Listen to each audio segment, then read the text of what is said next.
Hello, मैं doctor Nishi, senior IVF specialist from prime IVF. कई बार क्या होता है कि लोग मुझसे क्वेश्चंस करते हैं कि मैडम हमने बच्चा बंद करने का ऑपरेशन करा लिया है, यानी कि हमने ट्यूब्स का ऑपरेशन करा लिया है, ट्यूब बंद करा लिया है क्योंकि हमारी फैमिली कंप्लीट हो गई थी, या फिर जब सिजेरियन हो रहा होता है तो 2 बच्चे होते हैं तो क्या करते हैं डॉक्टर उनसे परमिशन लेके उनकी ट्यूब जो होते हैं वो बंद कर देते हैं, फेलोपियन ट्यूब को ब्लॉक कर देते हैं, टाई कर देते हैं। कई बार क्या होता है उनको कटिंग कर देते हैं, कॉटरी कर देते हैं, यानी कि स्टरलाइजेशन का ट्यूबेक्टोमी ऑपरेशन कर देते हैं।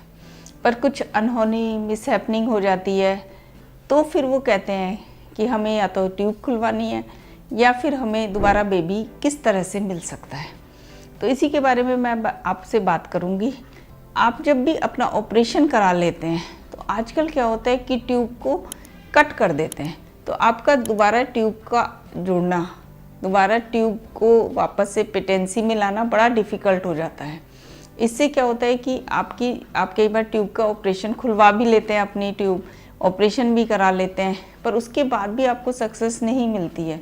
या तो आपको ट्यूब खुल तो जाती है, आपके उसमें स्पिल भी आ जाता है, पर क्या होता है कि आप 2-3 साल बीतने के बाद भी कंसीव नहीं कर पाते। फिर इनफर्टिलिटी स्पेशलिस्ट के पास जाते हैं तो वो कहते हैं कि आपकी ट्यूब तो खुली है पर उसमें इतनी अच्छी तरह से नहीं खुली है कि आप कंसीव कर सकें।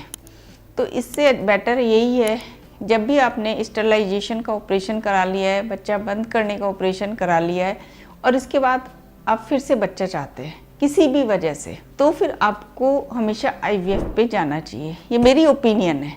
मैं आपको ये बताऊंगी कि आप आईवीएफ पे जाएं क्योंकि आपकी ट्यूब बंद है, जो मेनली एक चैनल होता है जिससे एग आता है, ट्यूब में स्पर्म आता है, ट्यूब में फर्टिलाइजेशन होता है, इसके बाद यूट्रस में इम्प्लांट होता है। पर आपकी ट्यूब कट हो गई है तो अब क्या होगा कि आईवीएफ में आपके एग को बाहर निकालेंगे, हस्बैंड के स्पर्म से मिला के एम्ब्रियो बनाएंगे और उस एम्ब्रियो को आपके यूट्रस में रख देंगे।